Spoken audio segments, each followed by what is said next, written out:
이번 시간에는 이산 확률 변수 ax 플러스 b의 평균 분산 표준 편차에 대해서 공부를 한번 해보도록 하겠습니다. 지금 확률 변수 앞에 이산이라는 말이 붙었는데요. 어려운 의미는 아니고 연속에 대응되는 말이라고 생각하시면 됩니다. 이산 연속이라고 하면은 확률 변수가 뭐 1에서 3까지 이 구간으로 변수가 주어지고요. 이산 같은 경우에는요. 0, 1, 2, 3, 4 이런 식으로 각각 숫자마다 확률 변수가 주어지는 변수를 이산 확률 변수라고 합니다. 그럼 이렇게 원래는 우리가 x에 대해서 평균을 계산해 봤고요. 그리고 분산, 베리에이션도 계산을 했고요. 그 표준 편차는요. 시그마라는 표현을 씁니다. 시그마라는 표현을 써서 다음과 같이 나타내는데요. 지금 이번 시간에는 다음의 내용을 한번 공부를 하려고 해요. 변수를 x가 있는데요. a가 곱해지고 b가 더해지면 그럼 이것을 한번 우리가 y라고 한번 해볼까요? 이 y, 변수 y의 평균은 어떻게 되는지 한번 계산을 한번 해보려고 합니다. 분산도 다음과 같이 표시가 가능할 거고요. 그리고 표준 편차도 다음과 같은 표현이 가능합니다.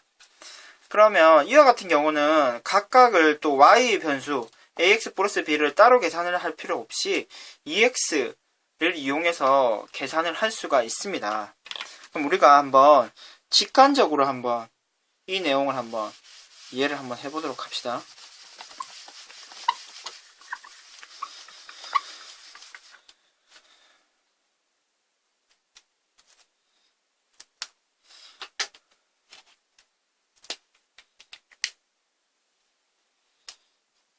이 x가 있는 경우 이 숫자를 우리가 m이라고 하면은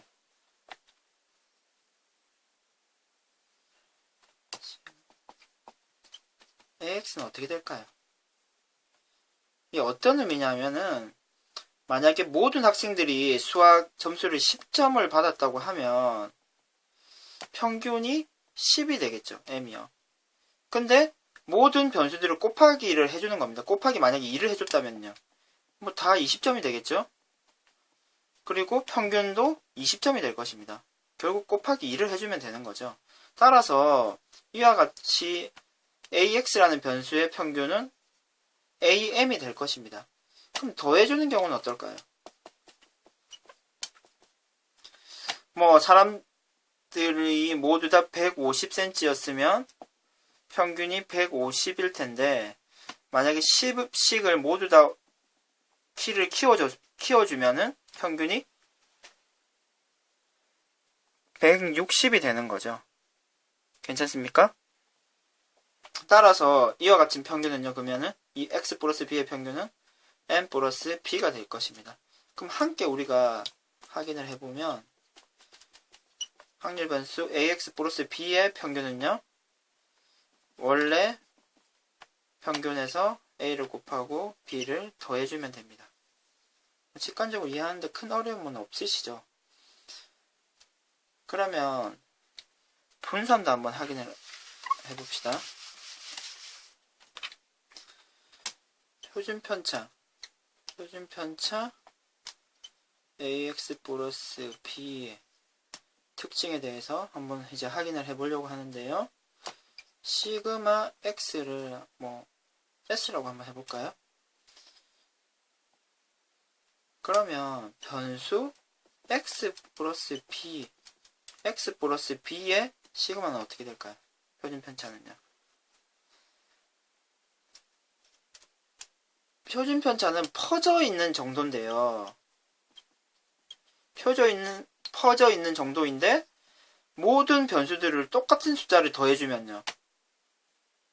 퍼져 있는 정도는 변하지가 않겠죠. 따라서 이건 변화가 없이 그냥 S가 됩니다. 그러면 문제는 이제 곱하기를 했을 텐데요.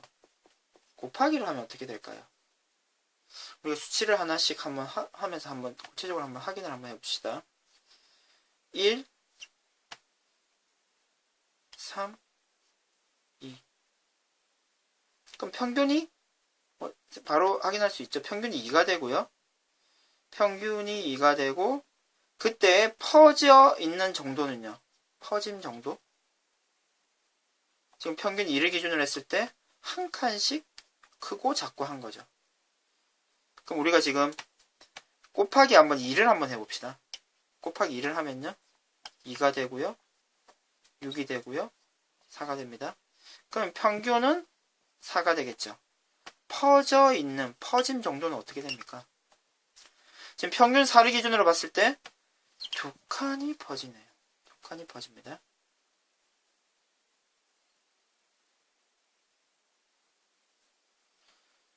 그럼 곱하기 3을 하면 어떻게 될까요? 3, 9, 6이 되겠죠. 그럼 평균은요? 평균은 6이 되고요.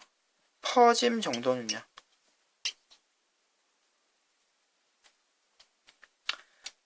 위로 3칸, 아래로 3칸. 3칸이 됩니다. 그럼 예상을 할 수가 있겠네요. 다음과 같이 변수에다가 A를 곱해주면 A, S가 됩니다. 그런데 여기서 만약에 곱하는 수가 뭐 마이너스 2나 마이너스 3일 수도 있죠. 하지만 마이너스가 곱해지더라도 퍼져 있는 정도가 결국은 우리가 양수로만 나타내기 때문에 제곱을 처리를 해준 거죠. 표준 분산을 계산을 할 때. 따라서 만약에 A가 음수라고 할지라도 플러스인 정도, 플러스로 나타낼 거기 때문에 이렇게 절대값 처리를 해줘야 됩니다. 그럼 결론적으로 다음과 같이 정리를 할 수 있겠습니다. AX 플러스 B는요. B는 영향을 못 미치고 A는 영향을 미치면서도 절대값으로 영향을 미치게 되겠죠. 다음과 같이 나타낼 수 있고요. 그러면 마지막으로 V 분산으로 정리를 하면요. 뭐 이러한 내용을 제곱을 처리해 주는 거죠. 그러면 이제 절대값은 의미가 없어지겠네요. 제곱 처리하기 때문에 다음과 같이 변화가 정리를 하면 됩니다. 분산의 규칙성은 저렇고요. 편차에는 절대값을 씌워주면 되고요. 평균은요. 맨 앞에 공부를 했죠. 곱해준 것도 영향을 미치고 더해준 것도 영향을 미치게 되죠. 3, 세 가지 내용을 늘 정리를 할 수 있어야 될 것 같습니다. 이상 수업을 마치도록 하겠습니다.